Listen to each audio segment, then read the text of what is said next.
부자는 천국에 들어가기가 어렵다는 예수님의 말씀은 많은 오해를 불러일으킵니다. 예수님은 가난한 자만 사랑하시고 부자는 싫어하신다. 재물이 부족한 사람은 가만히 있어도 천국에 들어가고 부자는 무척 애를 써야만 천국에 들어갈 수 있다는 오해를 가질 수도 있습니다. 그러나 예수님은 그걸 말씀하신 게 아닙니다. 예수님은 사람은 얼마든지 우상을 의지할 수 있다는 걸 지적하신 겁니다. 우상하면 우리는 금송아지를 떠올리죠. 우상하면 우리는 신상을 떠올립니다. 그러나 그런 금송아지, 신상을 집안에 모시고 있는 사람은 아무도 없습니다. 우상은 그게 아닙니다. 우상은 하나님의 자리를 차지하고 있는 그 모든 것을 다 가리킵니다. 그 대표적인 것이 바로 재물이죠. 오늘 본문의 말씀은 바로 앞서 기록된 부자 청년에 관한 이야기와도 연결되어 있습니다. 이 사람은 예수님께 묻지요. 내가 계명을 다 지켰는데 아직도 무엇이 부족합니까? 예수님이 말씀하신 계명들을 다 지켰다는 건 보통 일이 아닙니다. 그러나 그는 무언가 빠져 있다는 느낌을 받고 있습니다. 그 마음에 충만함이, 기쁨이, 평안이 없습니다. 그러자 예수님은 내가 온전하고자 할진대 가서 네 소유를 팔아 가난한 자들에게 주라. 그리하면 하늘에서 보화가 내게 있으리라. 그리고 와서 나를 따르라고 하십니다. 자, 그 말씀을 듣자 이 청년은 어떤 반응을 보입니까? 그 청년이 재물이 많으므로 이 말씀을 듣고 근심하며 가니라. 네, 이 근심은 사실 여기 저와 여러분에게도 해당되는 겁니다. 제자들도 물어보지 않습니까? 그렇다면 누가 구원을 얻을 수 있습니까? 네, 이건 보통 어려운 문제가 아닙니다. 우린 누구나 다 의지하는 게 있죠. 물론 하나님을 의지합니다. 그러나 그것뿐이 아닙니다. 우리가 다 의지하고 있는 각자의 재물이 있습니다. 사람들의 인정이 재물이 되기도 하고요. 그래서 명예를 추구합니다. 이건 물질이 많냐 적냐의 문제가 아닙니다. 어떤 사람은 외모에 집착합니다. 어떤 사람에겐 지식이 그가 의지하고 있는 재물입니다. 또 어떤 사람들에겐 사람들과의 관계가 그가 의지하고 있는 재물이 될 수 있습니다. 이건 그저 단순히 집착과 소유의 문제가 아닙니다. 성경에서는 이걸 가리켜 우상이라고 하죠. 내 말 못하는 우상들이지만 실은 전혀 힘을 써줄 수도 움직이지도 못하는 우상이지만 우린 그걸 꼭 껴안고 있습니다. 그게 날 지켜줄 거라, 그게 날 행복하게 해줄 거라 믿고 있기 때문입니다. 그러나 주님은 분명히 말씀하셨죠. 너희는 두 주인을 섬길 수는 없다. 하나를 중히 여기면 하나는 경히 여길 수밖에 없다고 말입니다. 예수님은 누가 구원을 얻을 수 있으리까? 라는 이 제자들의 질문에 다음과 같이 대답하십니다. 자, 우리 26절 말씀을 우리 함께 읽겠습니다. 예수께서 그들을 보시며 이르시되 사람으로는 할 수 없으나 하나님으로서는 다 하실 수 있느니라. 자, 예수님은 뭐라고 하십니까? 구원을 얻을 수 있다고 하십니다.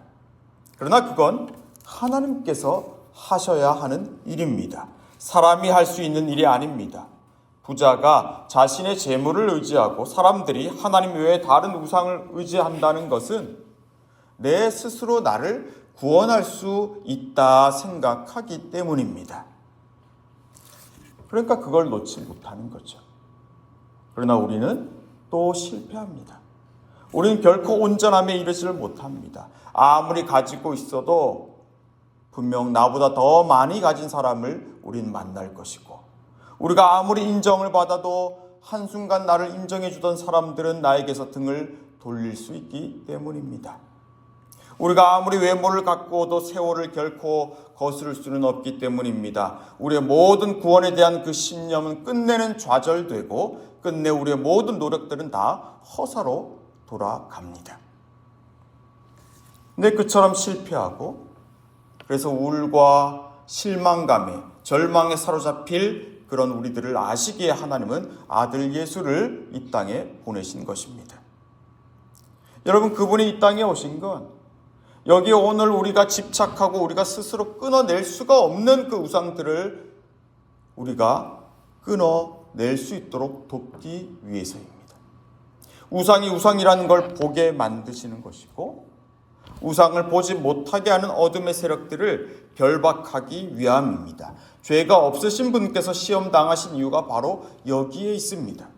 시험하는 자를 물리치신 예수의 그 이름으로 우리가 시험을 물리치고 우상을 과감히 치워버리고 신이 우리를 위해 십자가에서 죽으심으로 구원을 선사해 주신 하나님의 그 은혜만을 의지하게 하시려고 말입니다.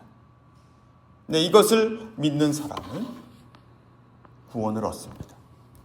이것을 믿는 사람은, 이 하나님의 은혜만을 신뢰하는 그 사람은 우상을 우상으로 여기고 치워버릴 수가 있는 것입니다. 근데 우리가 우상을 더 이상 의지하지 않을 수 있는 그 이유는 예수님께서 우리와 하나님 사이를 다시 이어주셨기 때문입니다. 아들 예수와 아버지 하나님께서 이 일을 이루셨습니다. 우린 지금 그걸 믿느냐, 그렇지 않느냐의 싸움을 싸우고 있는 중이죠. 먼저 된 자로서 나중되고 나중된 자로서 먼저 될 자가 많다고 하시죠. 이 하나님의 은혜가 계속해서 우리를 이끌어 가고 있다는 말씀입니다. 그 은혜가 우리의 실패보다 더 크고 강하다는 거죠. 여러분, 이 싸움을 포기하지 마십시오. 하나님의 은혜만을, 그분이 행하신 일만을 바라보시길 바랍니다. 내가 의지하고 있는 우상은 무엇입니까? 나를 사로잡고 있는 그 우상, 그건 무엇입니까? 나는 무엇에 그토록 불안해하고 있고 나는 무엇에 그토록 집착하고 있습니까? 하나님은 그것이 나에게 무엇이라고 말씀하십니까? 혹 내가 붙들고 있는 그것이 하나님의 은혜가 아니라면, 예수님께서 행하신 그 일이 아니라면 여러분, 그건 우상입니다. 오직 예수 그리스도께서 우리를 위해 행하신 그 일만을 우리는 바라볼 수 있어야 합니다. 그 은혜만을 붙드십시오. 그때 우리는 나중된 자로 밀려났지만 다시 먼저 된 자의 자리에 서게 될 것입니다. 기도하겠습니다. 아버지 하나님, 감사합니다. 우리가 의지하고 붙들고 있는 것이 힘이 없다는 걸 신뢰하게 해주십시오. 하나님이 그 누구도 흉내낼 수도 줄 수도 없는 사랑을 우리에게 주셨기에 이제 더 이상은 나는 다른 누군가에게서 사랑을 받아야만 하는 사람이 아님을 깨닫습니다. 주님, 예수 그리스도를 우리의 마음에 모시기를 원합니다. 그래서 배우자에게서, 가족들에게서, 직장 동료에게서, 믿음의 사람들로부터 인정받고 사랑받으려고 애쓰다가 실패하고 절망하는 우리의 삶에 참 자유와 기쁨을 더하여 주십시오. 오늘부터 대신방을 시작합니다. 이번 주간 새로운 사역들을 재개하며 나아갑니다. 주님께서 우리에게 베푸신 그 은혜를 생각하며 기쁨과 넉넉함으로 그 받은 은혜를 흘려보내는 복된 사람들 되게 해주십시오. 예수님 이름으로 기도합니다. 아멘.